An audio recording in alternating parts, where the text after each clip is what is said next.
मेरे प्यारे बच्चों नमस्कार। मैं बेटा वर्ग क्लासेज में अरुण कुमार राय आपका स्वागत करता हूं।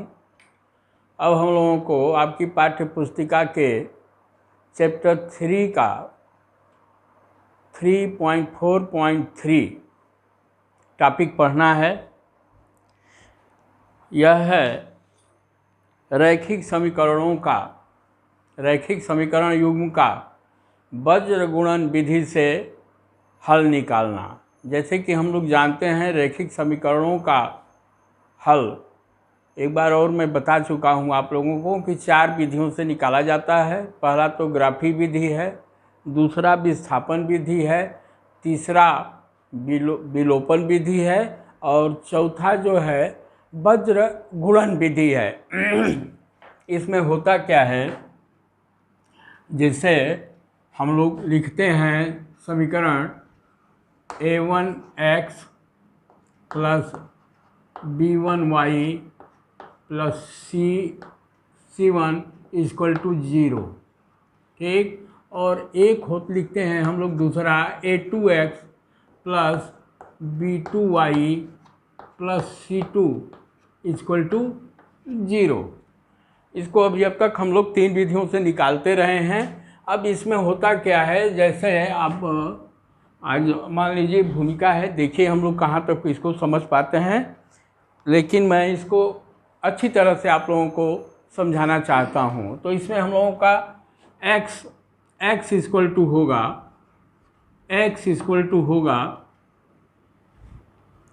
b1 c2 minus b2 c1 बटा में a1 b2 minus a2 b1।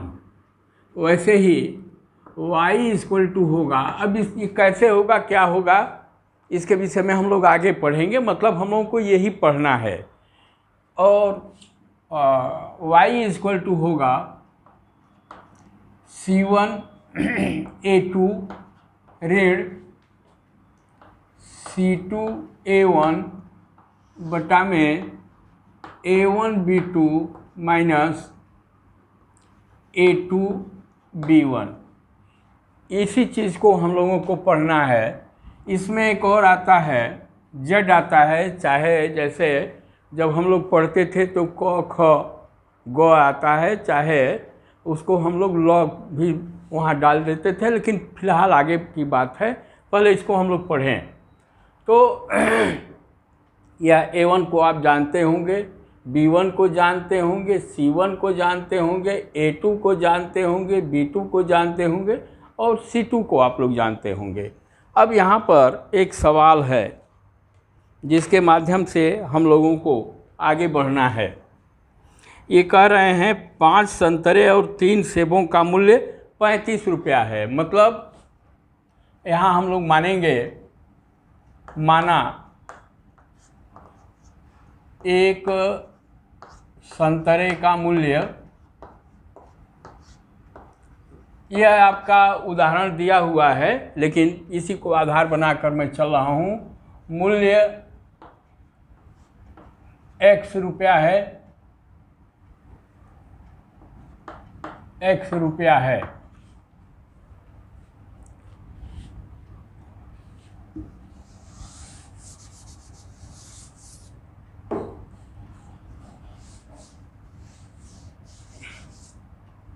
और सेब का मूल्य माना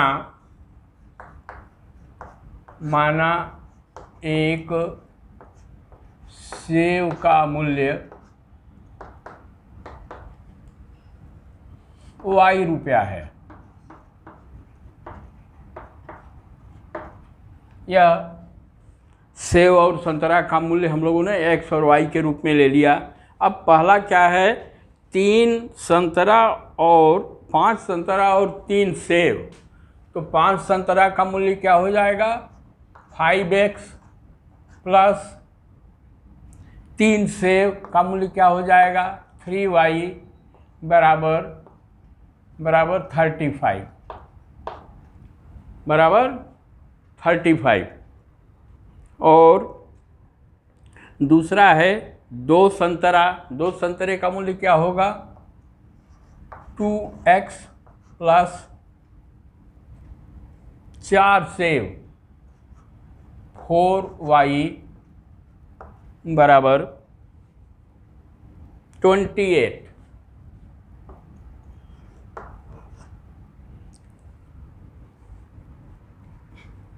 तो अब हम लोगों को एक संतरा और एक सेब का मूल्य ज्ञात करना है। अब देखिए ये क्या है, यह हम लोगों का समीकरण 1 है और यह समीकरण 2 है। यह समीकरण 1 हो गया, यह समीकरण 2 हो गया। अब हम लोग या तो x को ख़त्म करें चाहे y को ख़त्म करें, लेकिन यहाँ पर अभी केवल हम लोग क्या चल रहे हैं, x = b1c2 माइनस b2c1 बटा में a1 b2 ऋण a2 b1। यह आज का हम लोगों का पढ़ाई यही रहेगा, यहीं तक। फिर y वाला कैसे क्या होगा हम लोग आगे समझेंगे। अब देखिए, तो विलोपन विधि से पहले हम लोग क्या करें, y को ख़त्म कर दें। y को ख़त्म करने के लिए क्या करना पड़ेगा, इसमें 4 का गुणा कर दें और इसमें 3 का गुणा कर देंगे तो हो जाएगा। आपकी किताब में दिया हुआ है, बस मैं आगे बढ़ रहा हूँ। तो समीकरण 1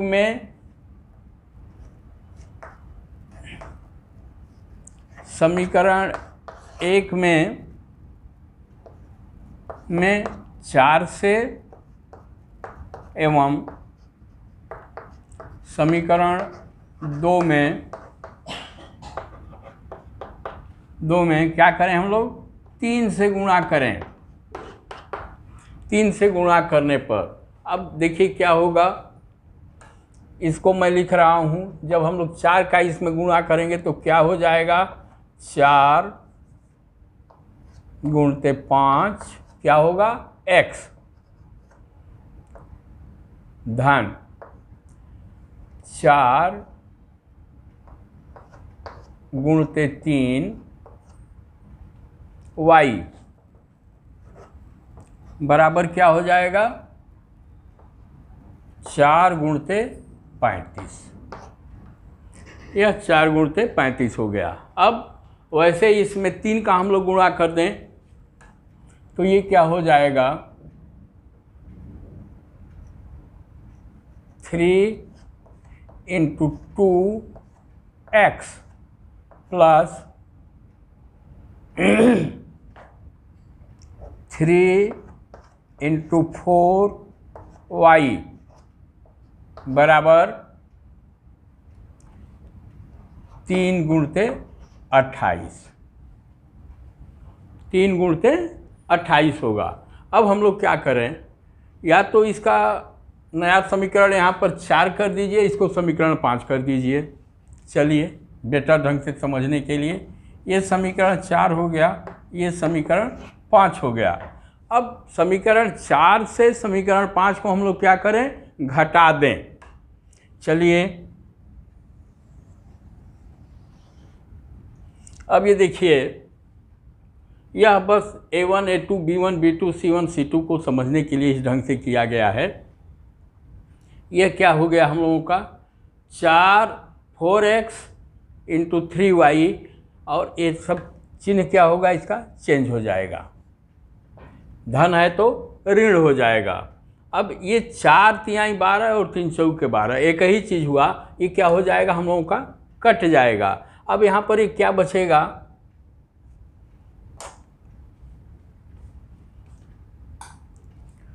यहाँ पर हम लोगों का बचेगा 4,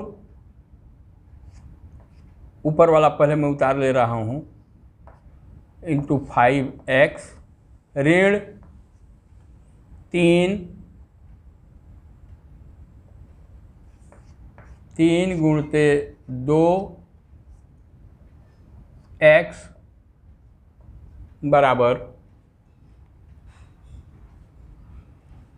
बराबर क्या हो जाएगा हम लोगों का, ये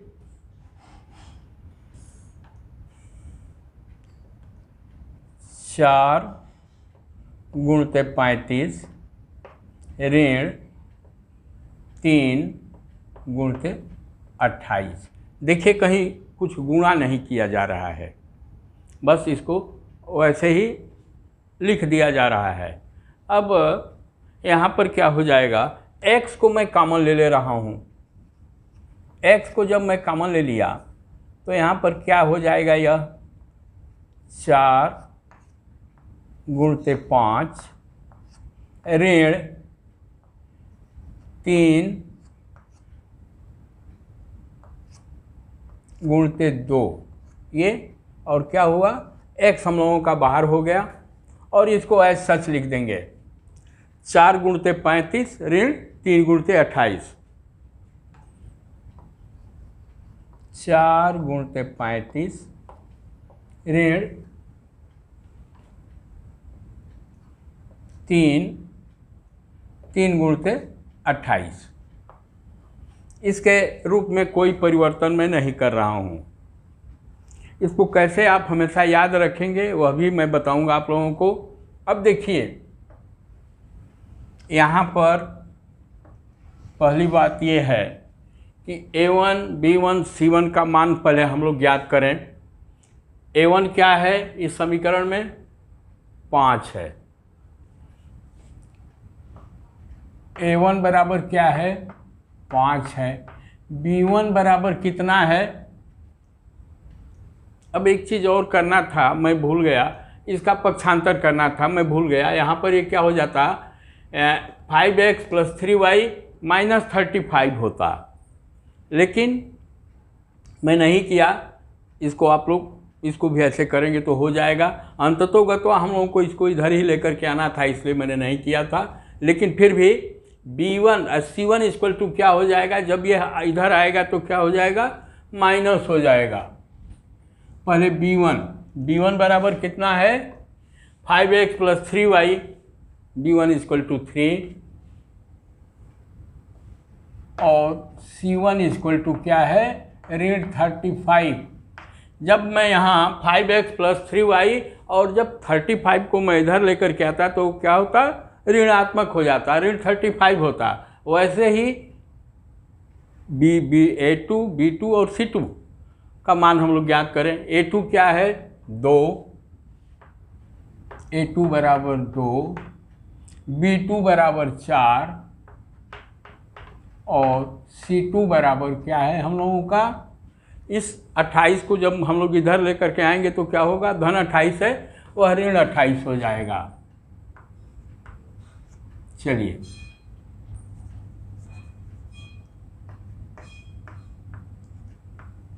ऋण 28।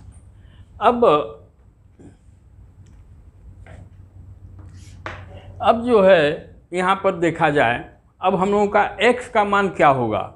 x कोष्टक में 4 गुणते 5 ऋण 3 गुणते 2 बराबर 4 गुणते 35 ऋण 3 गुणते 28, ये हम लोगों का मान है।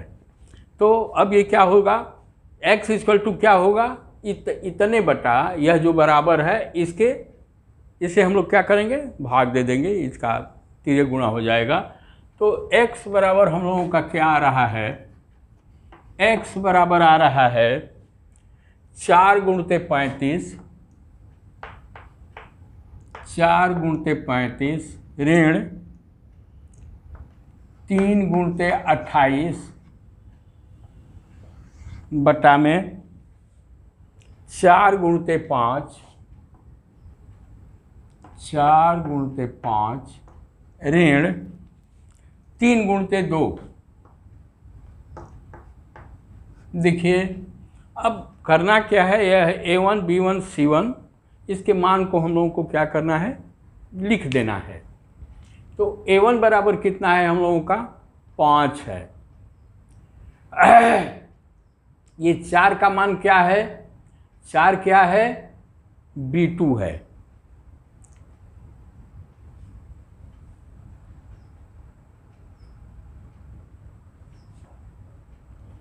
ठीक, कोई बात नहीं। ये बराबर क्या है, यह B2 है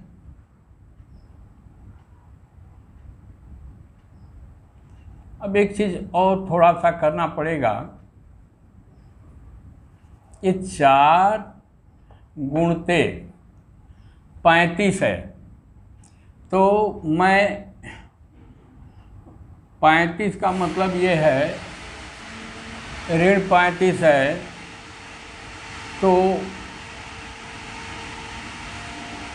और ये धन 35 है, तो मैं इसको ऐसे कर सकता हूँ,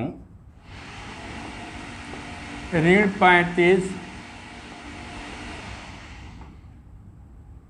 और धन 35 करने के लिए क्या करना पड़ेगा, ऋण और ऋण 35 और गुणते 4।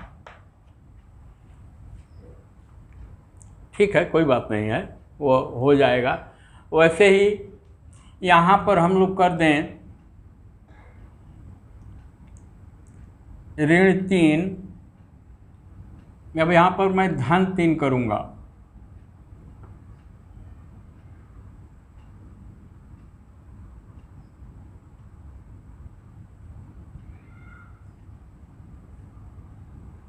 क्योंकि यह C1 जो है ऋण 28 है, तो एक ऋण 28 हम लोग करेंगे तो क्या हो जाएगा, यहाँ पर यह धन हो जाएगा। तो इसको मैं प्लस कर दे रहा हूँ और इसको ऋण 28 कर दे रहा हूँ, या यहाँ पर C2 का मान रखने के लिए। तो ये क्या हो जाएगा,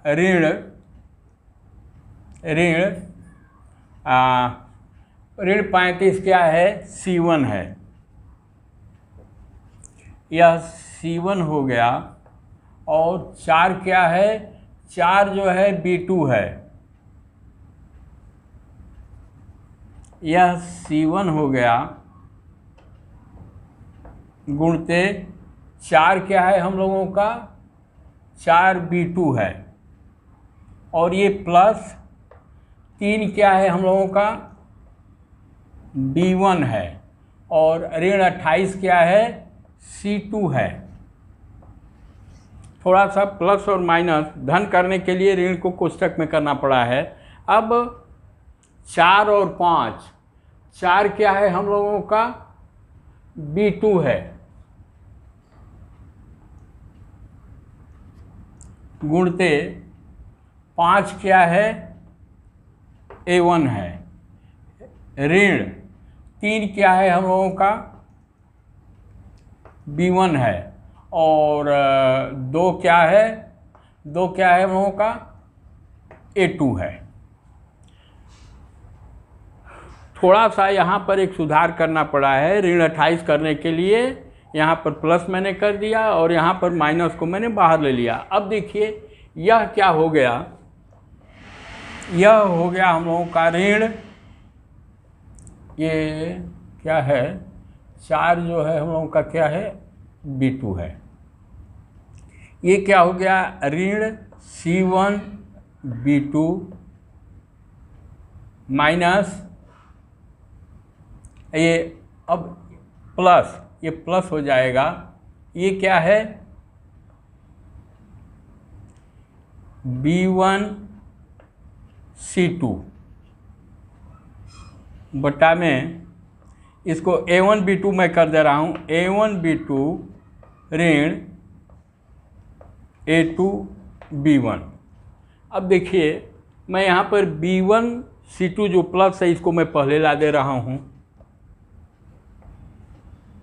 यह B1 C2 माइनस, अब ये माइनस ऋण वाले को मैं बाद में कर दे रहा हूँ, B2 C1 बटा में A1 B2 minus A2 B1। यही हम लोगों को हल करना है इसमें कुछ नहीं, बस थोड़ा सा कैलकुलेशन हम लोगों का। जैसे यहाँ पर ये हम लोगों का आया था x इक्वल टू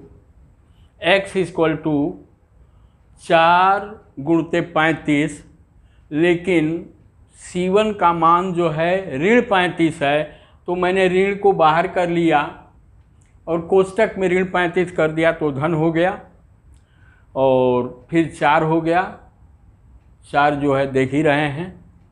फिर वहाँ जो है यह ऋण है, ऋण 3 गुणते 28 था, तो मैं यहाँ ऋण 28 था, तो आप देखिए 3 गुणते ऋण 28 कर दिया हूँ। यदि इसको हम लोग तोड़ेंगे तो ये क्या हो जाएगा, ऋण हो जाएगा।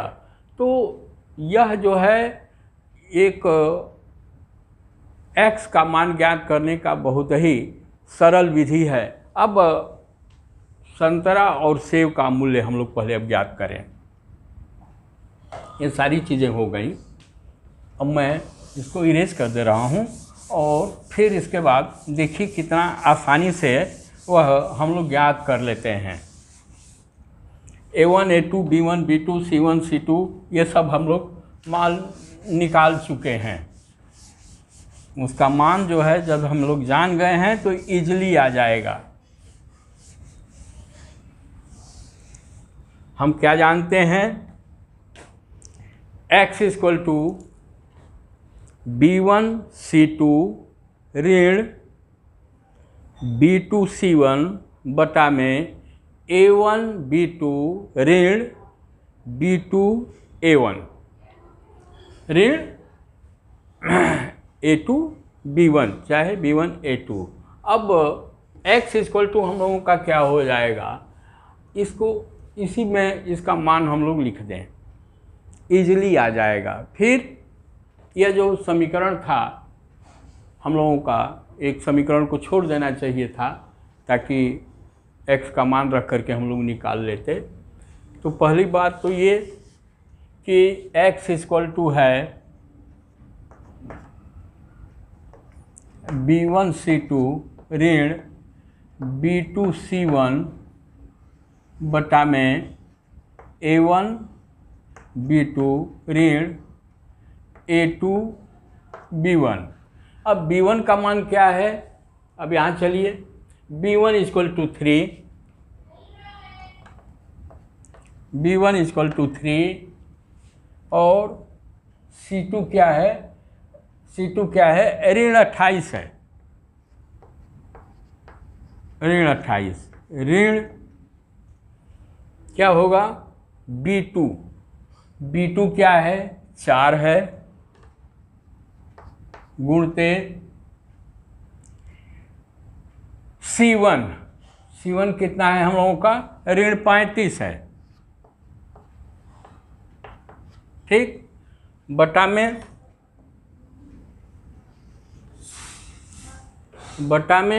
A1 B2, A1 कितना है हम लोगों का 5 है, B2 कितना है 4 है, ऋण A2 B1, A2 कितना है 2 है, गुणते A1 कितना है 5 है, A1 अरे A2 B1, A2 कितना है 2 है, और B1 कितना है हम लोगों का 3 है, ठीक। अब ये देखिए ये क्या हो जाएगा, 28 तिहाई 84, ये ऋण 84, ऋण 35 चौके 170, लेकिन यह ऋण है और यह ऋण है तो क्या हो जाएगा, धन हो जाएगा। 35 गुना 35 चौके 140, 170 नहीं, बटा में 5 चौके 20, ऋण 2 तिहाई 6, ये बराबर क्या आया, ये आ जाएगा 56, एक धन 140 ऋण 84 बराबर धन 56 बटा में 20 ऋण 6 14 बराबर 4। x का मान आ गया, x बराबर हम लोगों का आ गया 4, ठीक। अब समीकरण चूंकि यहाँ पर मिट गया है, मैं यहाँ थोड़ा इसको कर रहा हूँ,